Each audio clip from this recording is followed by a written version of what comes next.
Happy सबत all of you. जितने भी बच्चे ऑनलाइन फेसबुक के माध्यम से स्टोरी टाइम में बैठे हैं, मैं आप सबका हार्दिक स्वागत करती हूँ और परमेश्वर का धन्यवाद देना चाहती हूँ कि मुझे ये मौका मिला है कि मैं आपके साथ कहानी बांट सकूँ। आज की जो कहानी है वो उत्पत्ति की पुस्तक से ली गई है। उसका 6 अध्याय और उसका 7 और 8 अध्याय में ये कहानी पाई जाती है। ये कहानी नूह की है, जो कि आपने कई बार अपने माता पिता के द्वारा सुनी होगी या आपने पढ़ी होगी। आज मैं दोबारा आपको वो कहानी बताना चाहती हूँ। और नूह के बारे में आप जानते हैं कि एक धर्मी व्यक्ति था और उसका पूरा परिवार परमेश्वर के साथ साथ चलता था।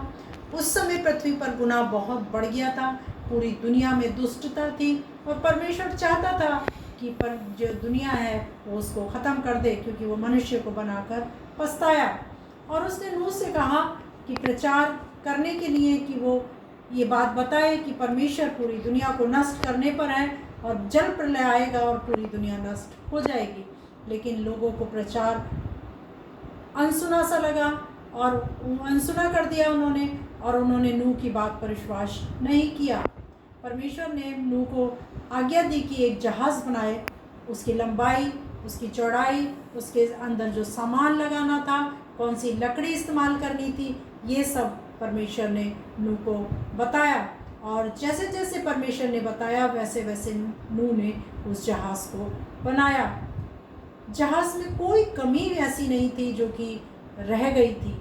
और नूह के जो पूरा परिवार था, उसके बैठने की व्यवस्था, उसके रहने की व्यवस्था, जो जानवर थे, जितने भी जानवरों को परमेश्वर ने आज्ञा दी थी नूह को कि उनको वो अंदर ले जाएगा, उसके लिए भी स्थान बनाया गया था। जब जल प्रलय आया, 40 दिन 40 रात बारिश हुई, और ऐसी बारिश थी जो ना तो कभी पहले हुई थी और ना शायद परमेश्वर कभी भेजेगा। पूरी दुनिया जो थी नष्ट हो गई थी।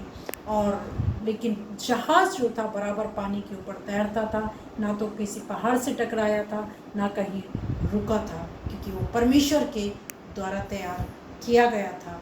जब 40 दिन 40 रात बारिश होकर बंद हो गई, तब नूह ने देखा कि बारिश बंद हो गई है। उसने एक कौवे को बाहर भेजा ताकि वो देखकर आ सके कि पानी कितना कम हो गया, लेकिन कौवे को कहीं बैठने की जगह नहीं मिली और वो वापस आ गया।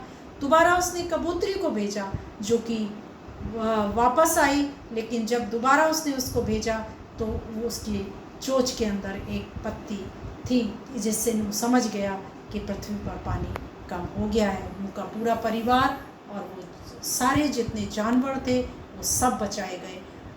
वहीं हम देखते हैं कि एक और जहाज़ बनाया गया था जो कि दुनियावी तौर से था, और उसको बनाने के लिए 2000 इंजीनियर, वैज्ञानिक और पता नहीं कितने मज़दूरों ने कार्य किया, और बहुत ही न्यू टेक्नोलॉजी के द्वारा वो जहाज़ बनाया गया था जिसका नाम टाइटैनिक था। और अजीज़ों, वो जहाज़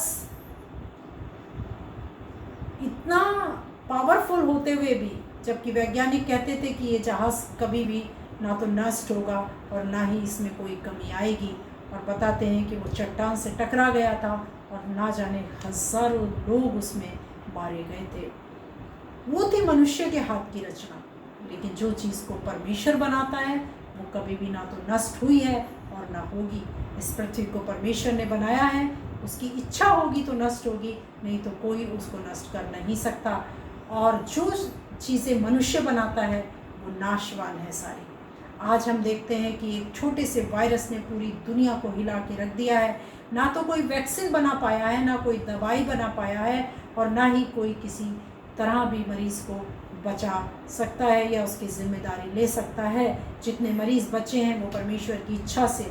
जब प्रभु यीशु इस दुनिया में थे तो कोढ़ी चंगा होते थे, जब उनके अंधे देखते थे, मुर्दों को जिलाया जाता था और अंधों को आंखें मिलती थी।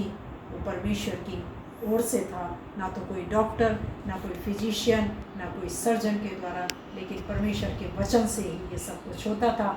अजीज़ों, आज भी हमें इस बात पर विश्वास करना होगा कि परमेश्वर के वचन में बड़ी ताकत है और बच्चों, आगे कभी मुझे मौका मिलेगा तो मैं इस कहानी को और आगे बढ़ाऊंगी और आगे आपको बताना चाहूँगी, लेकिन आज मैं इस कहानी को यहीं पर ख़त्म करती हूँ ताकि आपको याद हो जाए, और जब मैं अगली बार कहानी को आगे बढ़ाऊँ तो आप उसको अच्छे से समझ सकें।